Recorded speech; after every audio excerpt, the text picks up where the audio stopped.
കാൽനട യാത്രക്കാരെ ബൈക്ക് ഇടിച്ചു തെറിപ്പിച്ചു. 3 പേർക്ക് ഗുരുതരമായ പരിക്കാണ്. റോഡ് മുറിച്ചു കടക്കുന്നതിനിടെ അമിത വേഗത്തിലെത്തിയ ബൈക്ക് ഇടിച്ചു തെറിപ്പിക്കുകയായിരുന്നു. ജിബിൻ, ഈ സംഭവത്തിന്റെ വിശദാംശങ്ങൾ എങ്ങനെയാണ്? ഇവരുടെ പരിക്ക് എങ്ങനെയാണ്?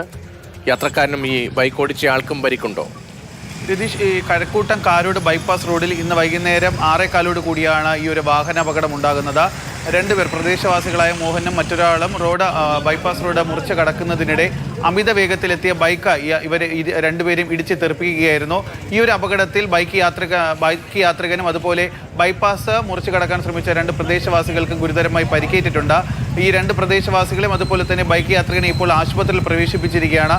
പക്ഷേ ഈ ബൈക്ക് ഓടിച്ചിരുന്നയാളെ ഇതുവരെയും അദ്ദേഹത്തെക്കുറിച്ചുള്ള കൂടുതൽ വിവരങ്ങൾ ഇതുവരെയും ലഭ്യമായിട്ടില്ല.